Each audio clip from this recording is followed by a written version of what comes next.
Hello dears, வணக்கம். Welcome back to my channel voice of Vinodhini. ஒரு சூப்பரான சைனீஸ் ட்ராமா நான் உங்களுக்காக கொண்டு வந்திருக்கேன். ட்ராமாவோட name to be with you அப்படிங்கிறது. ரொம்ப சூப்பராக இருந்ததுங்க. நிஜமாக எனக்கு ரொம்ப பிடிச்சிருந்தது. இந்த ட்ராமாவை 3 பார்ட்டாக பிரிச்சுக்கலாம். ஆரம்பத்தில், மிடில், அதுக்கப்புறம் எண்டிங்கில் உங்களை ஒரு மாதிரி பண்ணி விட்டுடும். அதுக்காகவே இந்த ட்ராமாவை நீங்கள் கண்டிப்பாக பார்க்கணும். நம்ம சப்ஸ்கிரைபர் ஷாலினி அப்படிங்கிறவங்களோட சஜஷன் தான் இந்த ட்ராமா. உங்களுக்கு ரொம்ப தேங்க்ஸ்.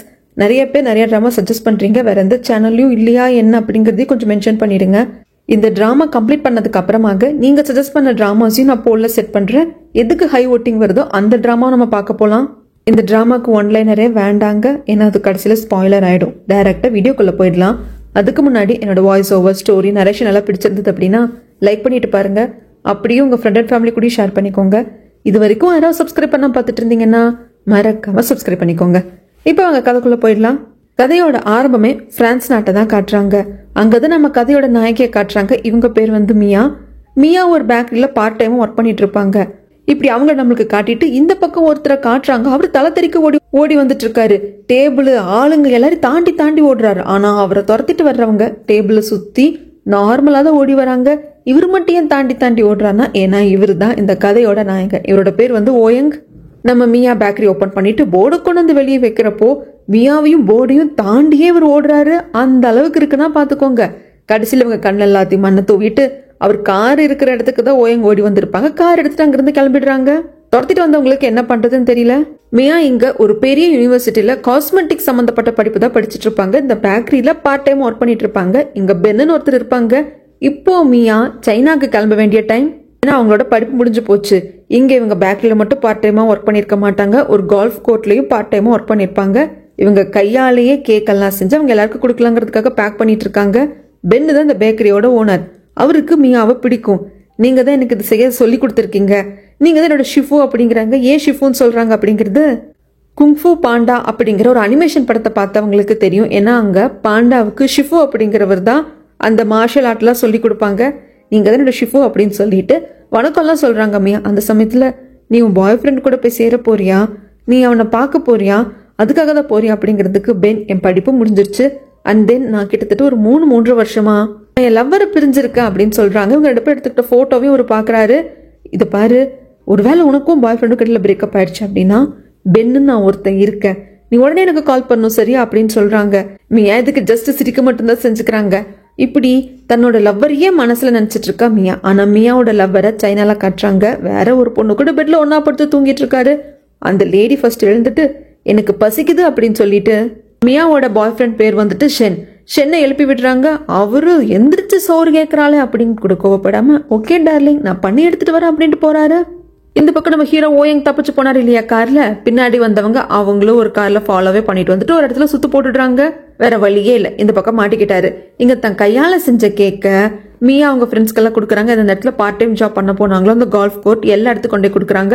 யூனிவர்சிட்டிக்கு வந்து இவங்களுக்கு கிளாஸ் எடுத்த ப்ரொஃபஸருக்கும் கொடுக்குறாங்க. இவர் இந்த ஃபீல்ட்ல ரொம்ப ஃபேமஸான ப்ரொஃபஸர்.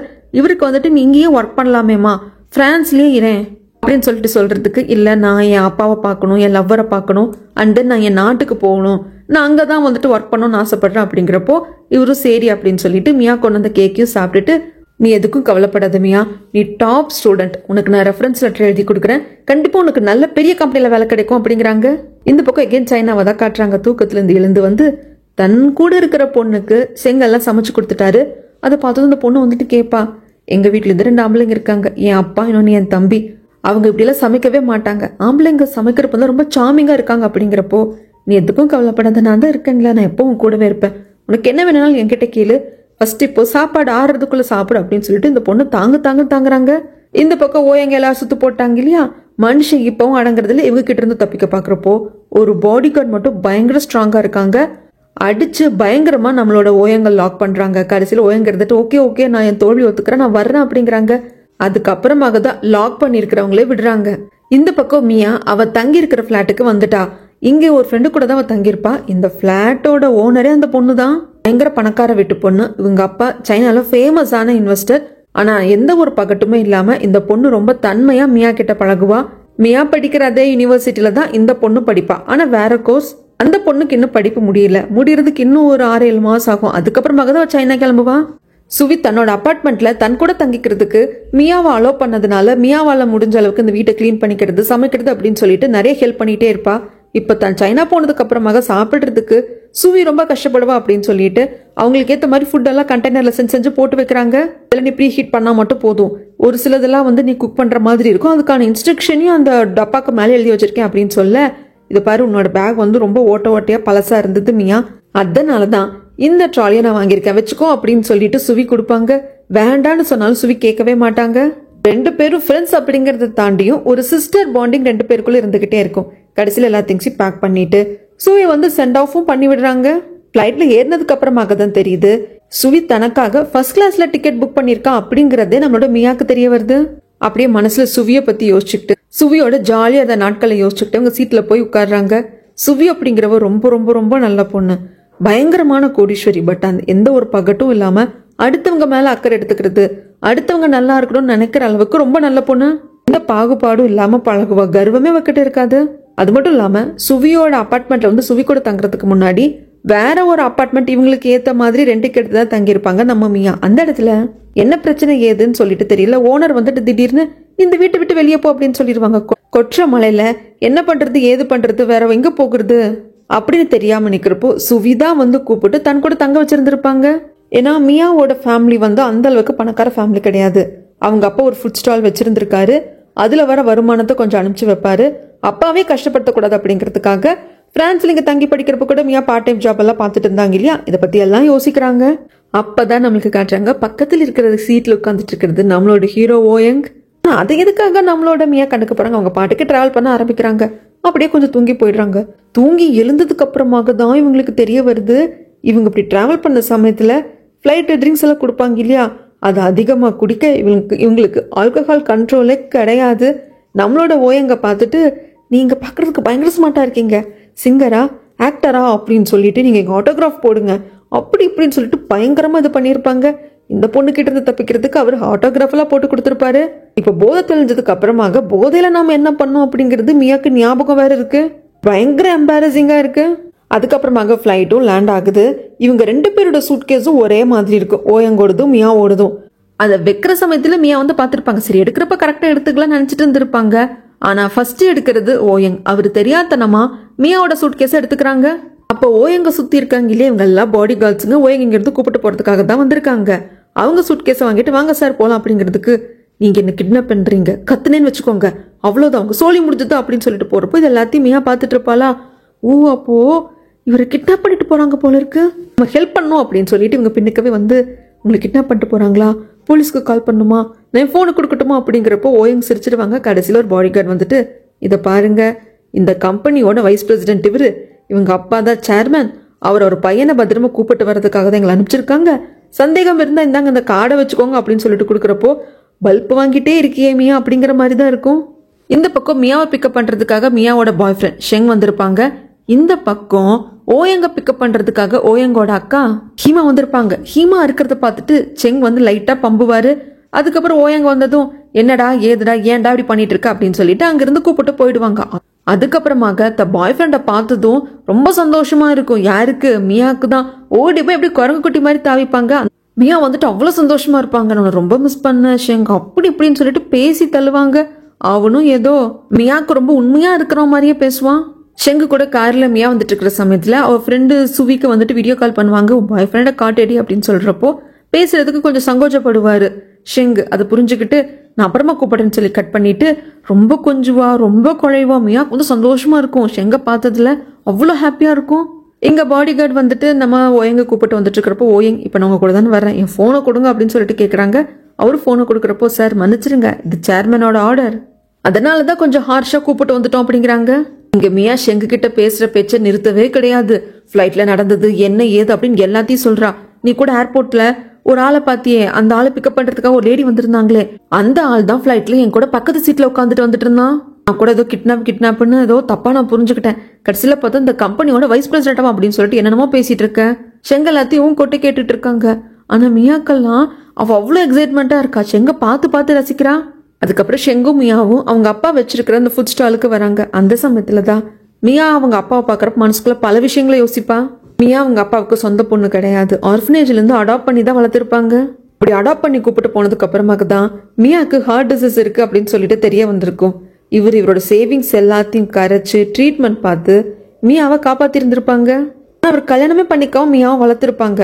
மியாவும் சின்ன பிள்ளையா இருக்கிறப்பெல்லாம் கேட்டிருந்திருப்பா, ஒரு ஏஜ் வர்ற வரைக்கும் கூட கேட்டிருந்திருப்பா, நீங்க கல்யாணம் பண்ணிக்கல, ஏன் சிங்கிளாவே இருக்கீங்கன்னு சொல்லிட்டு. என்ன புரிஞ்சுக்கிட்ட பொண்ணு இன்னும் வரலாமா, அப்படி ஒரு பொண்ணுக்காக காத்துட்டு இருக்க அப்படின்னு சொல்லிட்டு இவர் சொல்லியிருந்திருப்பாரு. இப்படி மியாவை அடாப்ட் பண்ணி தன்னோட சொந்த பொண்ணு மாதிரி வளர்த்து ஆளாக்குனவர் இவரு. இப்ப அவரை பாக்குறப்போ அவ்வளோ சந்தோஷமா இருக்கும், அவருக்கும் பயங்கர ஹாப்பி தான். இங்க ஓயங்கோட வீட்டை தான் காட்டுறாங்க. ஃபேமிலியோட உட்காந்து சாப்பிட்டு இருக்காங்க. அப்பா, அம்மா, அக்கா, அதுக்கப்புறம் நம்ம ஓயங்கே பேச்ச ஆரம்பிக்கிறாரு. அப்பா, நான் இந்த வாட்டி பிரான்ஸுக்கு போயிருந்தேன், உங்ககிட்ட சொல்லாம போனது தப்புதான். கிட்டத்தட்ட ஒரு 6-7 மாசம் ஆயிடுச்சு, அதுக்கு என்ன மன்னிச்சிருங்க. என்னப்பா ஏதுப்பா பிரச்சனை அப்படிங்கிறதுக்கு, இது பாரு, நீ என்கிட்ட அப்பாலஜைஸ் எல்லாம் பண்ண வேண்டாம், உனக்கு நீ அப்பாலஜைஸ் பண்ணிக்கோ. உன் பொறுப்பு என்னன்னு தெரியாம இருக்க, கம்பெனி பொறுப்புகளை நீ பார்க்கணும், எனக்கு அடுத்து நீ தாண்டா அப்படிங்கிறப்போ அக்கா ஹீமா சாப்பிட்டு இருந்தவங்க டக்குன்னு அவங்க சாப்பிட்றது ஸ்டாப் பண்ணுவாங்க. அம்மா சாப்பிட வரல மாட்டாங்க, எப்ப பார்த்தாலும் ட்ரிங்க்ஸே தான் பண்ணிட்டு இருப்பாங்க. அப்ப ஓயிங் சொல்லுவாங்க, என்னப்பா அடுத்த சேர்மன் நான் அதுன்னு பேசிட்டு இருக்கீங்க, அக்கா தான்ப்பா அந்த இடத்துக்கு கரெக்டா இருப்பா அப்படிங்கிற சமயத்துல, இதை பாரு, அப்பா சொன்னது சரியா இருக்கும் ஓயங், அப்பா சொல் பேச்சு கேளு, அப்பா நான் சாப்பிட்டேன்ப்பா, கிளம்புறப்பா அப்படின்னு சொல்லிட்டு ஹீமா அங்கிருந்து எழுந்து கிளம்பிடுவாங்க. ஆனா அம்மாக்கு மட்டும் மனசு கேட்காது. ஏன் எல்லா பொறுப்பையும் உங்க பையனுக்கே கொடுக்கணும்னு நினைக்கிறீங்க? ஏன்னா ஹீமா உங்க பொண்ணு இல்லை அப்படிங்கிறதுனாலயா அப்படிங்கிற சமயத்துல ஓயங்குக்கெல்லாம் ஒரு மாதிரி ஆயிடும். சேர்மேனும் கோஷ்டி எழுந்து போயிடுவாங்க. அம்மா ஏமா இப்படி பேசுறேன், ஏமா தேவையில்லாம பழசு எல்லாத்தையும் கிளறிட்டு இருக்க அப்படின்னு சொல்லிட்டு இருக்க சமயத்துல தான் நம்மளுக்கு தெரிய வருது, ஹீமா இவங்களுக்கு வேற ஒருத்தர் மூலியமாக பிறந்த குழந்தை. அதுக்கப்புறம் இவங்க சேர்மேனை கல்யாணம் பண்ணிக்கிட்டு பிறந்த குழந்தை தான் ஓயங். இந்த பக்கம் ஷென்னு, நம்ம மீயா, அவங்க அப்பா அப்படின்னு சொல்லிட்டு எல்லாரும் சந்தோஷமா உட்காந்து ட்ரிங்க்ஸ் பண்ணிட்டு பேசிட்டே சாப்பிட்டு இருக்கிற சமயத்துல ஹீமா கிட்ட இருந்து கால் வருது. ஆஃபீஸ் கால் அப்படின்னு சொல்லிட்டு தனியா வந்து பேசுறாங்க. அந்த சமயத்துல தான் எங்க இருக்கோம், யார் கூட இருக்கோம் அப்படிங்கறத மறைச்சு ஹீமா கிட்டையும் பொய்யா இருக்காரு. ஆஃபீஸ் கால் வந்திருக்கும், ஆஃபீஸ்ல நான் பேசிட்டு இருக்கேன் அப்படின்னு சொல்லிட்டு ஹீமா அப்படிங்கிற ஒருத்தைய தான் பழகிட்டு இருக்கோம் அப்படிங்கறத மறைச்சு இவங்க கிட்டையும் பொய்யா இருக்காரு. நம்ம மியாவை பொறுத்த வரைக்கும் அப்பாவும் இந்த ஷெங்கும் தான் உலகமே.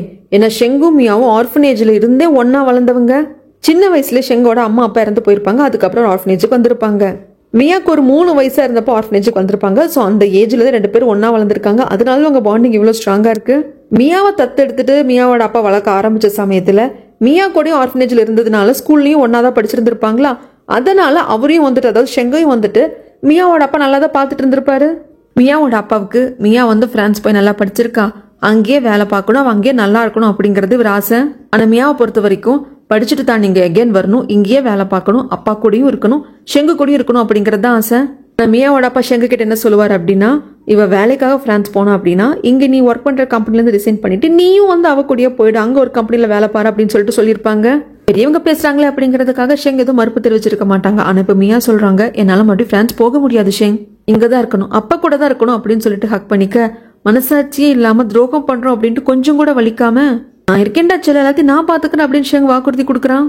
இங்க ஓயங்கோட வீட்டுல ரொம்ப ஒரு மாதிரி சிச்சுவேஷனே சரியில்லாத மாதிரி இருக்கு. சேர்மன் வந்துட்டு ஒய்ஃபை பார்த்துட்டு கேட்குறாங்க, குழந்தைக்கு முன்னாடி என்ன பேசுறதுன்னு தெரியாதா உனக்கு அப்படிங்கிறதுக்கு, நான் பேசுறது அதெல்லாம் ஒரு பக்கம் இருக்கட்டும், நீங்க ஏன் எல்லா பொறுப்பையும் ஓயங்கே கொடுக்கறதுல இருக்கீங்க? ஓயங்க அங்க இங்கேன்னு அவன் பாட்டுக்கு அவன் விஷயத்துக்கு ஊர் சுத்துறதுக்கு போறப்ப கூட ஹீரா தான் உங்களுக்கு பக்கபலமா இருந்து கம்பெனி நல்லா பாத்துக்கிட்டா, அதையும் உங்க கண்ணுக்கு தெரிய மாட்டேங்குது, அதையும் உங்களுக்கு புரிய மாட்டேங்குது அப்படிங்கிற சமயத்துல இதை பாரு, ஹீரா உன்னோட பொண்ணாவே இருந்தாலும் நான் என் பொண்ணு மாதிரி தான் வளர்த்தேன். 20 வருஷமா அவளை நான் என் மனசுக்குள்ள வச்சுதான் வளர்த்திருக்கேன். தேவையில்லாம இப்படி எல்லாம் பேசாதா அப்படின்னு சொல்றாங்க. அப்படி நீங்க நினைக்கிற மாதிரி இருந்தா கண்டிப்பா அவளுக்கு தான் நீங்க அடுத்த சேர்மேன் பொறுப்பை கொடுத்துருப்பீங்க அப்படிங்கிறப்ப இது எல்லாத்தையும் ஓயங்க கேட்டுட்டு தான் இருக்காரு. ஓயங்க பொறுத்த வரைக்கும் இந்த வீடு பெருசு, வீட்டுல ஆட்கள் இருக்காங்க, ஆனா யாரும் மனசளவு நெருக்கமா இல்ல அப்படிங்கறது அவருக்கு தோணிக்கிட்டே இருக்கும். சரி சூட்கேஸ் அன்பேக் பண்ணலாம் அப்படிங்கிறப்பதான் இந்த பக்கம் மியாவை அவங்க சூட்கேஸ் அன்பேக் பண்ணலான்னு பாக்குறப்பதான் சூட்கேஸ் மாறி இருக்கு அப்படிங்கறது தெரிய வருது. மியாவோட சூட்கேஸ் ஓயங்க கிட்ட இருக்கு. அதுல இருந்து மியாவோட பர்சனல் டைரி கிடைக்குது. அதுல மியாவும் ஷெங்கும் வந்து டிகிரி படிச்சு முடிச்சப்ப எடுத்த போட்டோ அப்படின்னு சொல்லிட்டு எல்லாத்தையும் ஒட்டி ஒட்டி எழுதி வச்சிருப்பாங்க. அது அவரு படிக்க, இந்த பக்கம் என்ன திங்ஸ் இருக்கு இவரோட, அதாவது ஐடி கார்டோ இல்ல ஏதாவது அட்ரஸ் ஏதாவது இருக்கும்னு பாக்குற சமயத்துல ஒரு கவர் நிறைய பென்ட்ரைவ் இருக்கும். மியா பார்த்துட்டு, இதை பாருப்பா, மன்னிச்சுக்கோ, உன்னை பத்தி தெரிஞ்சுக்கணும் அப்படிங்கிறதுக்காக தான் பென்ட்ரைவ் எல்லாம் போட்டு பாக்குறேன், பர்சனல் தான், பட் இருந்தாலும் உன்னை பத்தி இன்ஃபர்மேஷன் கிடைக்குமா, இந்த பெட்டியை கொண்டு உங்ககிட்ட கொடுக்கறதுக்காக பாக்குறேன் அப்படின்னு சொல்லிட்டு அந்த பென்ட்ரைவை போட்டு பார்க்க ஆரம்பிக்கிறாங்க. அந்த பென்ட்ரைவில் இருக்கிறதெல்லாம் இவர் பாக்ஸிங் பண்ணப்போ இந்த மனுஷன் வாங்கின அடியும் மிதியும் உதைங்களும் தான் இருக்கு. ஸ்டேஜுக்கு மேல பாக்குறதுக்கு மியாவுக்கே கஷ்டமா இருக்கும். இந்த பக்கம் மியாவோட டைரியை ஓயங் படிக்கிறாங்க இல்லையா, அப்பதான் தெரிய வருது ஷெங்கு 20 வருஷமா மியா காதலிக்கிறாங்களாமா. அதை பார்த்ததும், அதாவது அதை படிச்சதும் ஓயங்குக்கே சிரிப்பு வந்துடும். ஒருவேளை இவங்க அம்மா வயிற்றுக்குள்ள இருக்கிறப்ப இருந்து ஷெங்குங்கிறவனை காதலிக்கிறாளோ அப்படிங்கிற மாதிரி தான் இவருக்கு இருக்கும் ஓயங்குக்கு. அது மட்டும் இல்லாம பிரான்ஸ்ல போனதுல இருந்து அங்க நான் உன்னை எவ்வளவு மிஸ் பண்றேன், இன்னைக்கு இது நடந்தது, இது இப்படி நடந்தது அப்படின்னு சொல்லிட்டு ஒவ்வொன்னையும் ஷெங்கு கிட்ட சொல்ற மாதிரி இந்த டைரியில எழுதி வச்சிருந்திருப்பாங்க. ஒரு அபார்ட்மெண்ட்ல தங்கிட்டு இருந்தேன், திடீர்னு ரெண்ட் வந்து கொஞ்சம் ஏத்திட்டாங்க, என்ன ஏதுன்னு கேட்டதுக்கு இந்த அபார்ட்மெண்ட் நீ தங்க வேண்டாம் அப்படின்னு சொல்லிட்டு நான் அப்படியே துரத்தி விட்டுட்டாங்க. நல்ல வேலை கொற்ற மலையில நடுத்தருவில் நின்று என்ன அப்ப வந்து சுவிதா காப்பாத்தணும் அப்படின்னு சொல்லி அதை கூட விடாம அந்த டைரியில ஷெங்கு கிட்ட சொல்ற மாதிரி எழுதி வச்சிருக்காங்க. அப்பதான் நம்ம ஓயங்குக்கு ஞாபகம் வருது, ஓ நம்ம பக்கத்து சீட்ல உட்காந்துட்டு இருந்த பொண்ணு, ஏன்னா இந்த டைரியில தான் இவர் வந்து ஆட்டோகிராஃப் போட்டிருப்பாரு, டார்ச்சர் பண்ணிருப்பாள் தண்ணி அடிச்சுட்டு நம்ம மியா, அதெல்லாம் இவருக்கு இப்பதான் ஞாபகம் வருது. அதனால மனுஷன் என்ன பண்ணிடுறாரு, டக்குன்னு அந்த போட்டோ இந்த டைரி இது எல்லாத்தையும் போட்டோ எடுத்துக்கிட்டு வீசாட்ல வந்துட்டு போஸ்ட் பண்ணி விட்டுடுறாரு. இந்த மாதிரி 20 வருடங்களாக தன் காதலனை தேடி வந்த பெண், அவளோட டைரி என்கிட்ட தான் இருக்கு அப்படின்னா அவள் லக்கேஜ் என்கிட்ட தான் இருக்கு, இதை பார்த்ததும் விரைந்து வருவோம் அப்படின்னு சொல்லிட்டு ஒரு போஸ்ட் போட்டு விட்டுடுறாரு. அதுக்கடுத்த நாள் விடியுது. அப்பதான் மியாக்கு ஞாபகம் வருது, ஏன்னா ஏர்போர்ட்டை விட்டு வெளியே வரப்போ உங்களை கடத்திட்டு போறாங்களா, நான் வேணா போனை கொடுக்கட்டுமா அப்படின்னு சொல்லிட்டு ஓயங்க கிட்ட மியா கேட்டிருந்திருப்பா இல்லையா. அப்ப பாடி கார்டு வந்துட்டு கடத்திட்டு எல்லாம் போகலாமா, இதுதான் எங்க கம்பெனியோட கார்டுன்னு கொடுத்துருப்பாங்க இல்லையா, அது ஞாபகம் வருது. கண்டிப்பா எங்க 2 பேரோட சுட்கேஸ் தான் மாதிரி இருக்கு, அந்த கார்டு இருந்தா போதுமே, கான்டாக்ட் பண்ணி நம்ம பெட்டியை மாத்திக்கலாமே, திருப்பி கொடுத்துக்கலாமே அப்படின்னு சொல்லிட்டு, அப்பா என் ட்ரெஸ் ஏன்பா துவச்சிங்க, பேக்கெட்ல தான் இருந்ததா பார்த்தீங்களா அப்படின்னு சொல்லிட்டு கேட்குறப்போ அப்பாவோட முகம் ஒரு மாதிரி மாறுது. ஏன்னா மியாவோட அப்பா துணியை துவைக்க போடுற பாக்கெட்டை செக் பண்ணியிருக்காரு, அதுல அந்த பிசினஸ் கார்டு இருந்திருக்கு. ஆனா அதை பார்த்ததும் ஒரு முகம் ஒரு மாதிரி கோவமா மாறுது, டக்குனு அதை கிழிச்சு போட்டுடுறாரு. ஆனா அது எதையும் பொண்ணு கிட்ட சொல்லாம, இல்லம்மா அவன் பாக்கெட்ல ஒண்ணுமே இல்லையே அப்படின்னு போய் சொல்லிடுறாரு. இந்த பக்கம் ரெஸ்டாரண்ட்டை காட்டுறாங்க, அங்க வேலை செய்யறவர் பேர் வந்து லீ. இந்த லீயும் ஓயங்கும் பயங்கரமான ஃப்ரெண்ட்ஸு, ஒரே ஏஜ் கிடையாது, ஓயங்க விட லீ கொஞ்சம் வயசுல பெரியவர் தான், ஆனா ரொம்ப ரொம்ப நல்ல மனுஷன். எப்படா பிரான்ஸ்ல இருந்து வந்த, என்ன ஏது, நீ பாக்ஸிங் போய் ஒவ்வொரு டைம் அடிபட்டு உங்க வீட்டுக்கு தெரியாம உன்னை நான் வச்சு பாத்துக்கிறதுக்குள்ள போதும் போதும் ஆயிருது, இந்த வாட்டியாவது கொஞ்சம் அடக்க ஒடுக்கமாறு அப்படின்னு சொல்லி பேசிட்டு இருக்காங்க. சோ ஓயங் பாக்ஸிங்காக வெளிநாட்டுக்கு போறது அப்படிங்கிறது ஒரு வீட்டுல யாருக்கும் தெரியாது, ஆனா லீக்கு தெரியும். அவர் தான் வந்துட்டு ஏதாவது அடிக்கடி பட்டாலோ அந்த இன்ஜுரி எல்லாம் ஆற வரைக்கும் பாத்துக்கிறாரு. அது மட்டும் இல்லாம லீக்கும் ஹீராவுக்கும் வந்து சம்மந்தம் பேசியிருப்பாங்க, ஆனா இவங்க 2 பேருக்கு ஒருத்தர் மேல ஒருத்தர் விருப்பம் கிடையாது. ஆனா வீட்டுல பேசிட்டாங்களே, ஏன்னா 2 பேரோட குடும்பம் பெரிய குடும்பம், பணமோ சேரணும் அப்படிங்கிறதுக்காக பெரியவங்களா பேசி எடுத்த முடிவு. ஆனா இவங்களுக்குள்ள காதல் கிடையாது, அது ஓயங்களுக்கும் நல்லா தெரியும். என் அக்காவும் உனக்கு பிடிக்கல, காதல் இல்ல அப்படின்னாலும் வீட்டோட மூத்தவங்க சொல்லிட்டாங்களே அப்படிங்கிறதுக்காக நீயும் என் அக்காவும் காதலே இல்லாம காதலிக்கிற மாதிரி நடிக்கிறீங்க பாத்தீங்களா அப்படிங்கிறப்போ, டே வேற எதுவும் தேவையெல்லாம் பேசாத, அப்படி பேசணும்னா நேரா பார்த்து பேசலாம் அப்படின்னு சொல்றாங்க.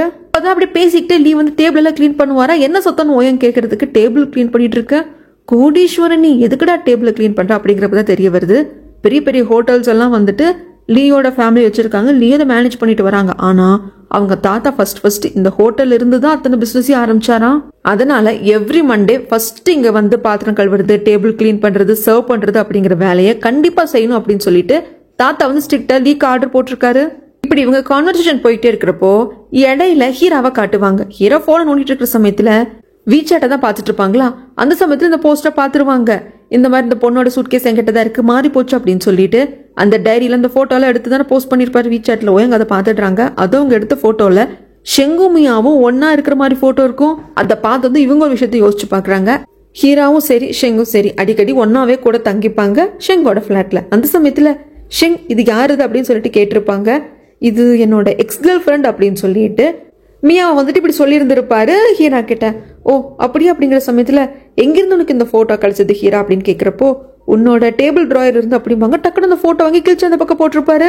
சோ மியாங்கிற ஒருத்தி ஷெங்கோட எக்ஸ் கேர்ள் ஃப்ரெண்ட் அப்படிங்கிற மாதிரி இவர் சொல்லி வச்சிருந்திருக்காரு.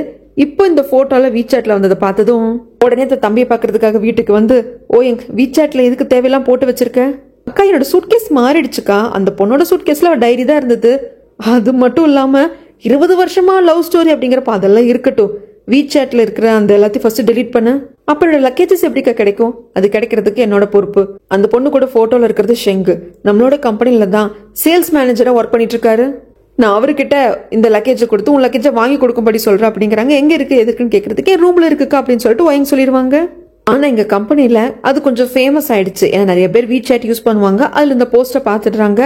அதுல ஒருத்தர் டைரக்டா வந்து ஷெங்கு கிட்டே கேக்குறாங்க, 20 வருட காதல் கதையாமே, நாங்களும் உங்ககிட்ட கேட்கறப்போ உங்களுக்கு கேர்ள் ஃப்ரெண்ட் இருக்கிறதா சொல்லவே இல்லையே, இல்ல எனக்கு என்ன பேசுறீங்கன்னு புரியலன்னு ஷெங்கு கேட்கறப்போ அவர் அந்த போஸ்டர் காட்டுறப்போ ஷெங்குக்கு என்னடா இது அப்படிங்கிற மாதிரி இருக்கு. ஏன்னா இவர் மியாவை காதலிக்கிறது மியாவுக்கும் இவருக்கும் இடையில இருக்கிற ரிலேஷன்ஷிப்பை இங்க ஒர்க் பிளேஸ்ல யாருக்கிட்டையும் சொல்லியிருக்க மாட்டாரு.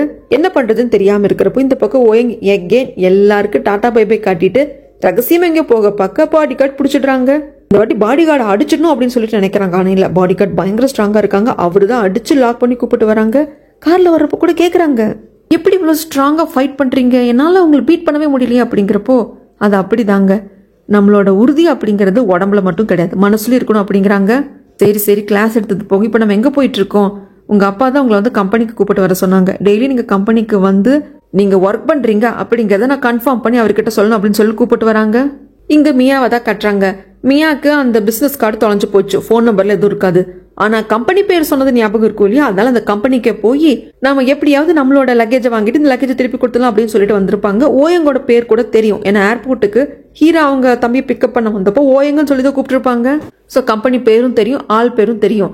அதுவே போதும் அப்படின்னு சொல்லிட்டு கம்பெனிக்கு வந்து ரிசப்ஷன் வந்து விசாரிக்கிறப்போ, மா அப்படியெல்லாம் நாங்கள் வந்து எங்களோட வைஸ் பிரசிடென்ட்டை பார்க்க விட முடியாதுங்க, நீங்கள் அப்பாயின்மெண்ட் வச்சிருக்கீங்களா, அவருக்கு கால் பண்ணி ஏதாவது நீங்கள் வேணா கேளுங்க அப்படிங்கிறப்போ, ஐயோ ஃபோன் நம்பர் இந்த கார்டில் பார்த்தது மறந்து போச்சு, எனக்கு அவரை பற்றி எல்லாம் தெரியும், அவர் வந்து பாக்ஸிங் பண்ணுறதுக்காக போய் சொல்லிட்டு அவர் அங்கே போவார், ஃபாரின் போவார், அப்படி இப்படின்னு சொல்லிட்டு அந்த வீடியோவெல்லாம் பார்த்தா அப்படின்ட்டு என்னென்னத்தையோ வளரிட்டு இருக்கிறா மியா.